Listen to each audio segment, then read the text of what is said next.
Hi guys! Welcome back again to my another video. So ayun, since ang dami nagtatanong sa inyo kung CS or normal delivery daw po ba ako kay baby Shanella.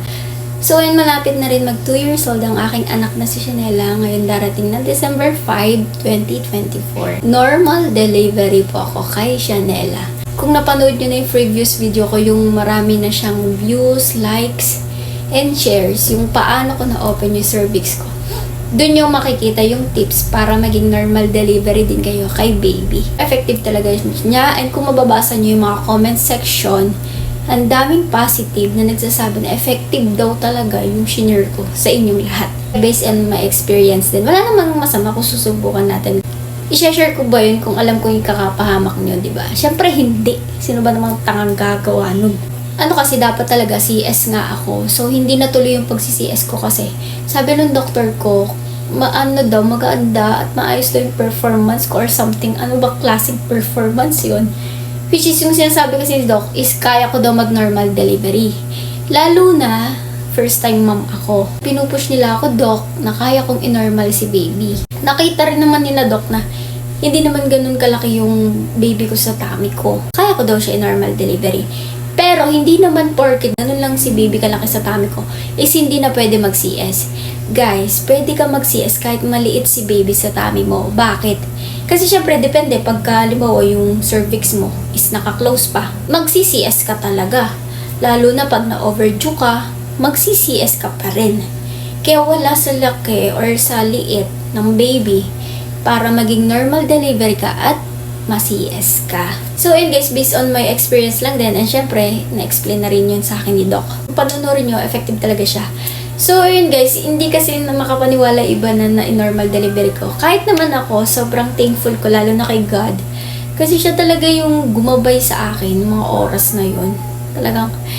Talagang wala na ako sa wisyo o wala na ako sa talaga, parang tuliro na din ako kasi syempre yung labor pa lang, almost 20 hours ako nag-labor.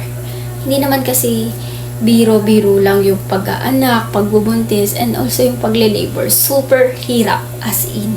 Kasi totoo yun guys, yung isa naming mga paa is nakataya na yun sa hukay. Syempre, ang dami kasi talaga nangyayari ha. Na buhay ang bata, patay ang nanay, buhay ang nanay, patay ang bata. Yun kasi guys, may tendency pwede mangyari sa tao yun. Kaya hindi talaga biro ang mga anak. Alam nyo ba, lalo na ako. Talagang, nung after kong mga anak guys, syempre napakadaldal ko pa rin. Nakikipagkwentuhan ako sa mga kapwa ko, kasabayan ko ng anak. Sabi nila, parang hindi ka ng anak. Pero guys, nakikita nila para ako, nalalagot ako ng hininga.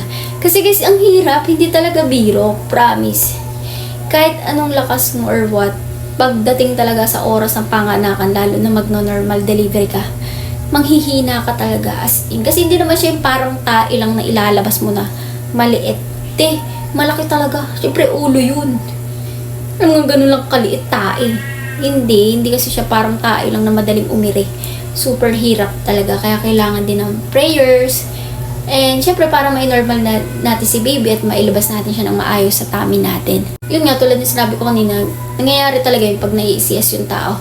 Tapos yun nga guys, medyo may kamahalan lang din pala pag CS. Syempre hinihiwa kasi yung dyan mo, ganun. Tapos naman yun, kahit naman i-CS ka or ma-normal delivery ka, goods pa rin naman yun. Mahalaga, buhay si baby paglabas na sa ating tiyan. So yun naman yung pinaka-importante sa lahat. Alam nyo na, normal delivery po ako.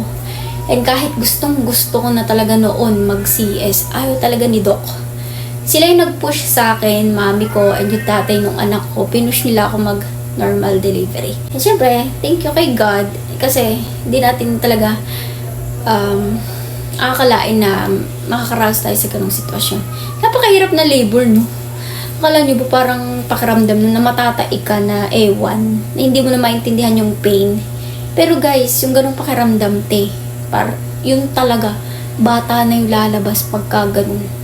So, yun lang. And sa mga nag-aano dyan, nagbabalak, syempre sa mga first time mom, kaya nyo rin yan. And alam ko nung malalagpasan nyo rin yan.